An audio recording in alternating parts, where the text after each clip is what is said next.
No salary needed daw, no proof of income needed. Yun yung market nila sa amin. No salary needed daw, no proof of income needed. Yun yung market nila sa amin. Cheryl Garcia, MS51023. Asking for refund due to delayed turnover. Unit status. Real issue. Buyer failed to appoint co-borrower to reprocess loan, hence, cause of delay in loan takeout. Suggested solutions to address buyer's concern. Number 1. Appoint a co-borrower to reprocess loan.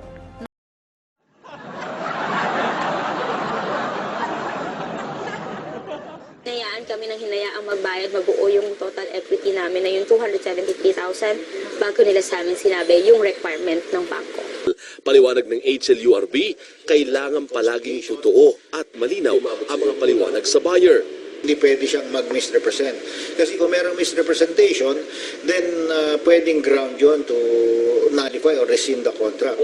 At kapag napawalang visa ang kontrata, pwedeng makakuha ng refund ang kliyente. Na 3,000.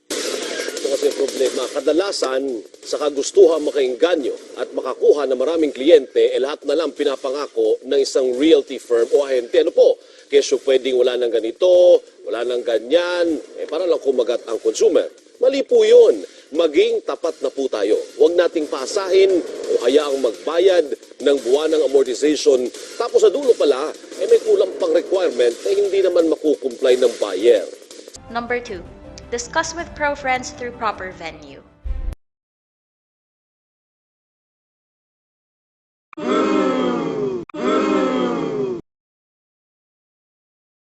So ngayon, pag-usapan ho muna natin. Kahapon ho, sa dami ho na dumating sa amin, kayo dyan sa Pro Friends, makinig kayo.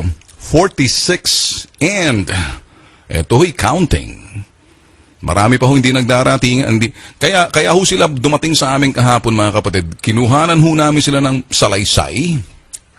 Nagpakita ho ng mga dokumento na pag-ugnayan ho na yung sinasabing non-delivery, ipinangako hong pagkatapos ng 6 na buwan, makakuha ng mga 300,000 pesos, nagmamonthly ho sila ng 20,000 pesos, 6 months after na sinasabing, or 1 year, pwede na mag-move in. Awa ng Diyos, 3 taong nakalipas, wala pa rin. So nawala ng ganan ho, yung iba, ayaw ho i-refund ng Pro-Friends. Sila na nga ho yung nangangako na hindi na ibibigay, na hindi ho na natupad yung delivery date. Sila pa ho yung nagsasabing, hindi po pwede, non-refundable.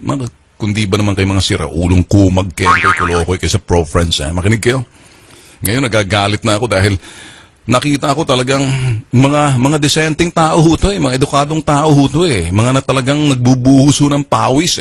Yung sinasabi natin tuwing sila nagtatrabaho, blood, sweat, and tears. Luha, dugo, at pawis ang tumatagaktak sa kanila.